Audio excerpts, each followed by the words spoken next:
Doctor ortho Ayurvedic oil और capsule, अब दर्द भी घुटने टेकेगा। एलडीसी पॉलिसी के विरोध में करनाल बार एसोसिएशन की हड़ताल, कोर्ट का कामकाज प्रभावित।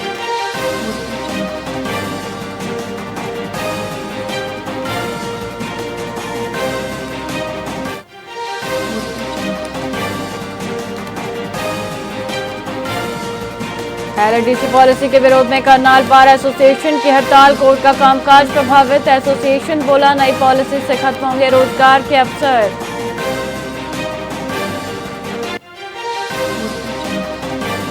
नेता प्रतिपक्ष भूपेंद्र हुड्डा पहुंचे करनाल, पहुंचकर सहपाठी इकबाल सिंह को दी श्रद्धांजलि, परिजनों से मिलकर संवेदनाएं व्यक्त की।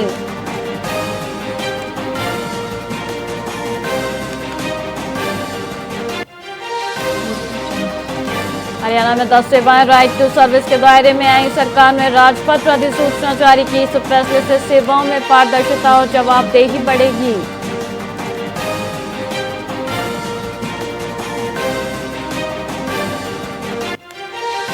मंत्री रणबीर गंगवा ने अधिकारियों को लगाई फटकार, लंबे शिकायतों पर अधिकारियों से जताई नाराजगी। रेवाड़ी ग्रीवेंस मीटिंग में अधिकारियों पर भड़के मंत्री गंगवा।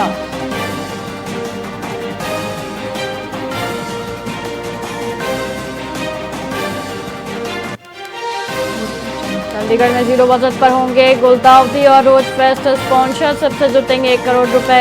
एजेंसी को मिलेगा 60% विज्ञापन स्पेस।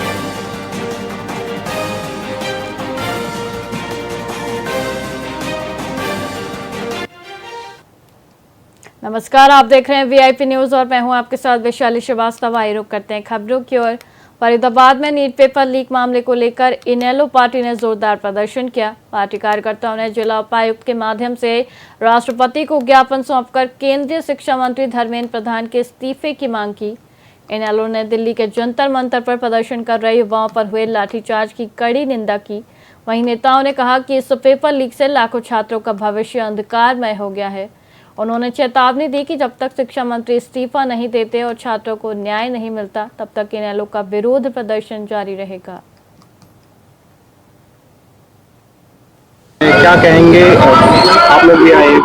आप देख ही रहे हैं जो भी जंतर मंतर पे चल रहा है, पूरा देश जान रहा है आज जो प्रॉब्लम चल रही है। युवा बच्चों को हरासमेंट की जा रही है, तो उसी पे अभी तो ये बहुत बढ़ेगा और हमारी पार्टी के सारी पार्टी इसको सहयोग कर रही हैं। तो इसी तरीके से अगर चलता रहा तो देश की आर्थिक स्थिति भी बहुत खराब है। दिल्ली के जंतर मंतर पर छात्रों पर हुए लाठीचार्ज के विरोध में चरखी दादरी में इनेलो कार्यकर्ताओं ने जोरदार रोष प्रदर्शन किया। कार्यकर्ताओं ने रोज गार्डन से लघु सचिवालय तक रोष मार्च निकाला। इस दौरान उन्होंने भाजपा सरकार के खिलाफ जमकर नारेबाजी की और केंद्रीय शिक्षा मंत्री धर्मेंद्र प्रधान के इस्तीफे की मांग की। इनेलो नेताओं ने राष्ट्रपति के नाम एक ज्ञापन भी सौंपा, जिसमें उन्होंने छात्रों पर हुए हमले की कड़ी निंदा की और दोषी पुलिसकर्मियों पर सख्त कार्रवाई की मांग की। इनेलो का कहना है कि भाजपा सरकार युवाओं की आवाज दबाना चाहती है और यह रवैया बर्दाश्त नहीं किया जाएगा।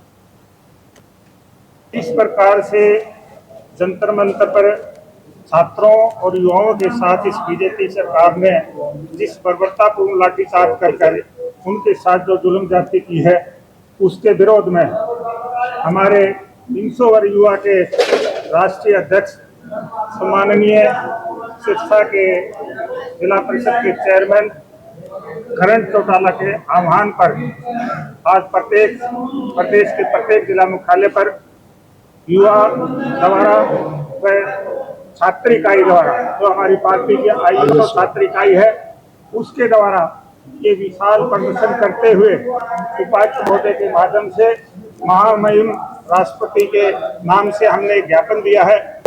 22 के 22 जिलों पर चौधरी भैंस सिंह चौटाला जी के निर्देश अनुसार युवा व आईएसओ की छात्र इकाई ने हर जिला मुख्यालय पर उपायुक्त जी के माध्यम से हमारे राष्ट्रपति महामहिम जी को ज्ञापन सौंपा है कि आज हमारे देश का हर छात्र बिल्कुल उदास है। हमारे देश की विडंबना देखिए, किसी भी आम नागरिक को न्याय नहीं मिल पाता। रेल 10 मिनट तक रेल लेट हो जाती हैं तब भी न्याय नहीं मिलता, कोर्टों में न्याय नहीं मिलता।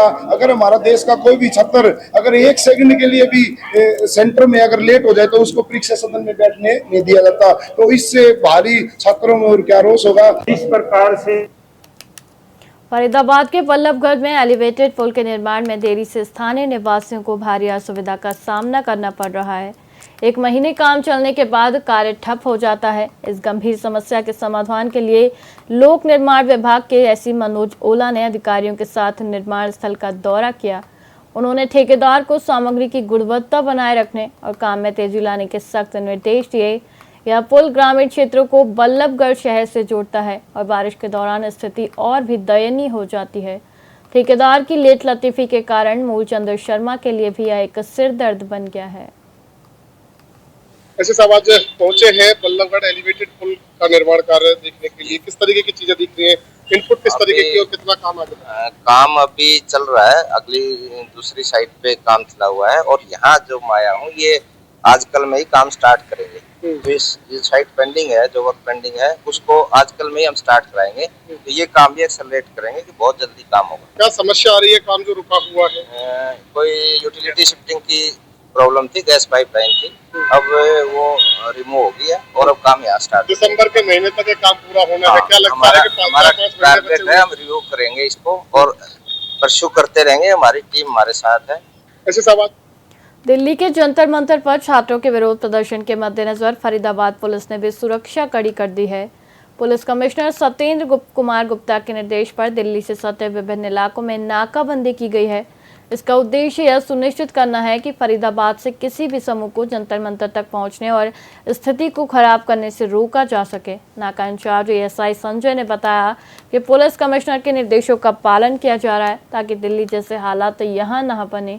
प्रदर्शनकारियों या आम लोगों को दिल्ली में प्रवेश नहीं करने दिया जाएगा। अभी फरीदाबाद में स्थिति पूरी तरह नियंत्रण में है। लाखों में जी ज्यादा से ज्यादा लाखों में तैनात है पुलिसकर्मी। अभी तक कोई वो सूचना नहीं, फरीदाबाद अभी सेफ है जी। अच्छा, बात की जाए फरीदाबाद के कौन से इलाकों में जो नाकों बॉर्डर पे जो है नाके लगाए गए हैं? ये जी बॉर्डर जितने भी लग रहे हैं दिल्ली के आसपास तो काफी ज्यादातर है जी। 24 घंटा नाकाबंदी है जी। हाँ जी। तो किस तरह के आदेश आए हुए हैं? आदेश है जी, जो तादाद में एनी पर्सन है जो हंगामा करते हैं बच्चे, उनको रोका जा रहा है। जिस तादाद में और दिल्ली में जो हंगामा चल रहा है उसको रोका है। अभी तक कोई ऐसा मिला है जो अभी तक कोई नहीं है। हंगामा करने जा रहे हैं? अभी तक हम पूरी चेकिंग कर रहे हैं, अभी तक कोई एनी पर्सन कोई नहीं है। लाखों में जी।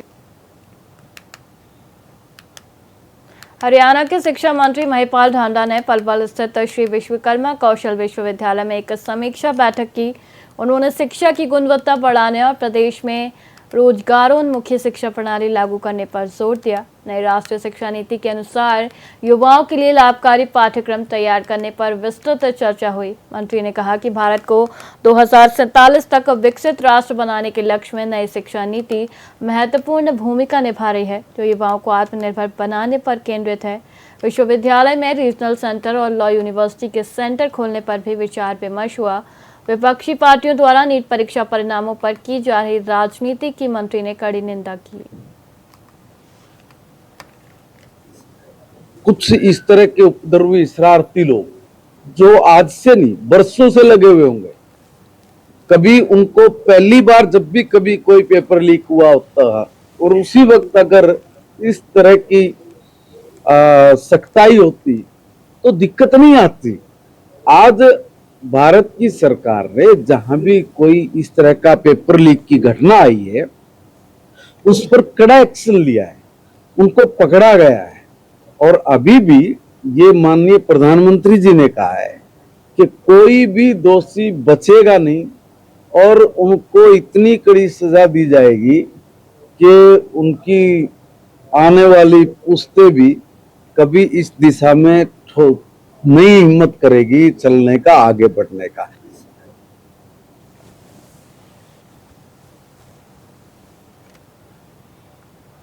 फिलहाल खबरों में इतना ही। मुझे दीजिए इजाजत। देखते रहिए वीआईपी न्यूज। नमस्कार।